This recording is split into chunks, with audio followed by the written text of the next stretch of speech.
তবলার ইমন আছে, কিন্তু তবলার ইমন ভাই আমাদের বাইরের কিন্তু তবল বাজাইতে হবে আমাদের, ঠিক আছে? তবল কমেন্ট করতেছে জিকু ভাই নাকি আমাকে নিয়ে খারাপ কথা বলতেছে। তো আমি বিশ্বাস করিনি। পরে আমি জিকু ভাই লাইভে গেলাম, যাই দেখি আসলে জিকু ভাই আমাকে নিয়ে ব্যঙ্গ করে কথা বলতেছে। তখন দেখার পর আসলে অনেক খারাপ লাগলো জিনিসটা, যে জিকু ভাই টিভি রিমন ভাই এবং জিকু ভাইয়ের মধ্যে একটা কন্ট্রোভার্সি হয়েছে, বা কেনই হয়েছে বা কি কারণে এই টিভি রিমন ভাই এটা বললো, চলো বিস্তারিত ফুল ভিডিওতে জানা যাক। হেই হ্যালো হোয়াটসঅ্যাপ গাইস, কি অবস্থা সবার, কেমন আছো তোমরা? আশা করি আল্লাহর রহমতে তোমরা অনেকেই ভালো আছো। আমি আলহামদুলিল্লাহ ভালো আছি। তোমাদের জন্য আর একটা নতুন ভিডিও নিয়ে চলে আসলাম। চলো বেশি কথা না বাড়িয়ে ডিরেক্ট ভিডিওতে চলে যাওয়া যাক। তবলার ইমন আছে, কিন্তু তবলার ইমন ভাই আমাদের কিন্তু তবল বাজাইতে হবে আমাদের, ঠিক আছে? তবল চলো আমাদের এই ম্যাচে তবলার ইমন ভাই আছে।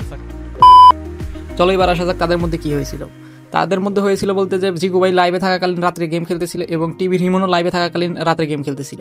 দুজন গেম খেলতেছিল। নর্মালি গেমে তো পিসি লবি এখন আলাদা করে দিয়েছে, এটা তোমরা জানোই। এরকমভাবে জিকু ভাই এবং টিভি রিমন যেহেতু তারা পিসি প্লেয়ার, তারা হচ্ছে একই লবিতে পড়ে যায়, মানে একই ম্যাচে চলে আসে আর কি।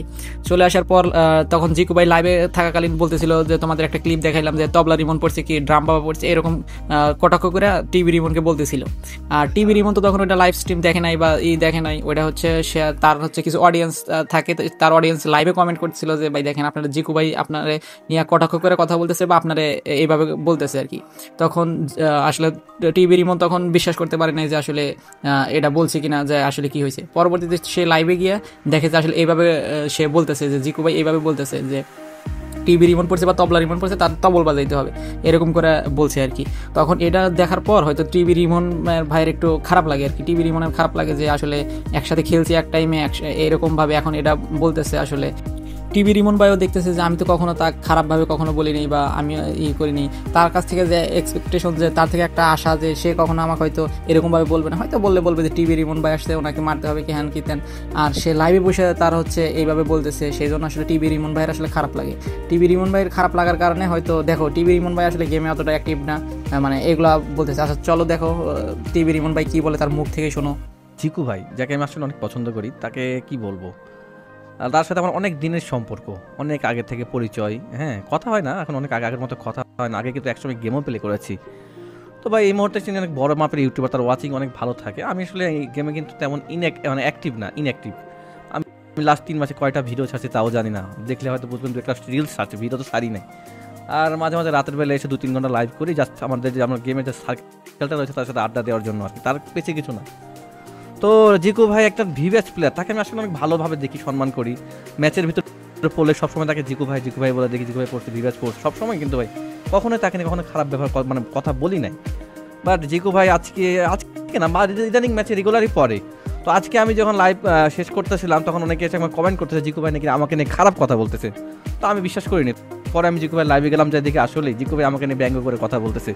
তখন দেখার পর আসলে অনেক খারাপ লাগলো জিনিসটা, যে জিকু ভাইয়ের মতো মানুষ, ভিভিএসএল একটা মানুষের ম্যাচুরিটি এখনো অনেক নিচে রয়েছে, এটা আসলে চিন্তা করা যায় না।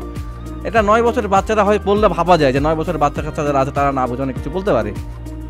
বাট জিকু ভাইয়ের মতো একজন ভিভিএস ম্যাচুরিটি সম্পন্ন মানুষের মধ্যে ইম্যাচুরিটি এখনো রয়ে গেছে, সেটা আসলে তার কথাগুলো প্রথমে শুনলেই কিন্তু বুঝতে পারবেন। তোমরা তো শুনলে আসলে টিভি রিমন ভাই আসলে কি বললো। টিভি রিমন ভাই আসলে জিকু ভাইকে হেড দেওয়ার উদ্দেশ্যে বানায় না ভিডিওটা, বা টিভি রিমন ভাই আসলে জিকু ভাইকে ছোটো করে ওই ভিডিওটা বানায় না। আসলে তাকে বুঝেছে যে তার আরও ম্যাচিওর হতে হবে, মানে আরও ভালো কিছু সামনে করতে হবে, বাট সেইভাবে তো চললে তো আর চলবে না। আর তারপর হচ্ছে আসলে জিকু ভাইকে ওটা আমি হেড দেওয়ার উদ্দেশ্যে ভিডিওটা বানাইনি। আসলে জিকু ভাইয়ের পার্সোনালি আমার জিকু ভাইকেও ভালো লাগে, টিভি রিমনকেও ভালো লাগে। আসলে জিকু ভাই যে এখন বর্তমানে যে স্পোর্টস নিয়ে, বাংলাদেশের স্পোর্টস নিয়ে জিকু ভাই কাজ করতেছে, এটা আমার পার্সোনালি অনেক ভালো লাগে। যে আমাদের বাংলাদেশে যদি স্পোর্টসটা আগে যেতে হয়, এর মতো প্লেয়ার এবং এর মতো সাপোর্টিং মানুষ খুব প্রয়োজন। এবং দেখবা বড় বড় ইউটিউবাররা কখনো এইরকম স্পোর্টস নিয়ে অ্যানালাইসিস করে না, কিন্তু জিকু ভাই অ্যানালাইসিস করে এবং করে। দেখো কিছুদিন আগে যে একটা FFWS টুর্নামেন্ট হলো, এইখানে আসলে কি যাদের বেশি একটা ভিউ আছে, যাদের বেশি ফলোয়ার, বেশি সাবস্ক্রাইবার, তাদেরকে নিয়ে গেলো। কিন্তু এইখানে আসলে জিকু ভাইকে নিয়ে যাওয়া দরকার ছিল, কিন্তু আসলে গেরিনার সিন্ডিকেটের কারণে আসলে জিকু ভাই যেতে পারে নাই। আর ভিডিওটা অবশ্যই জিকু ভাইকে হেড দেওয়ার উদ্দেশ্যে বানানো হয় নাই। আর জিকু ভাই আসলে আপনি এটা অবশ্যই ভুল করেছেন, কিন্তু আপনি যদি একটা শর্ট ভিডিও বা কোনো একটা ভিডিওতে বলতেন যে ভাই যা বলছি হয়তো বা তার সাথে পার্সোনালি আসলে আপনি মিলটা করে নিতে পারতেন। আসলে এটা আসলে জিকু ভাইয়ের ভুল হয়েছে। আজকের ভিডিওটা এত দূরই। আর ভিডিওটা কেমন হয়েছে অবশ্যই কমেন্ট বক্সে বলে যাবেন। আর ভিডিওটা ভালো লাগলে অবশ্যই চ্যানেলটা সাবস্ক্রাইব করে পাশে থাকবেন। Thanks for watching. আল্লাহ হাফেজ।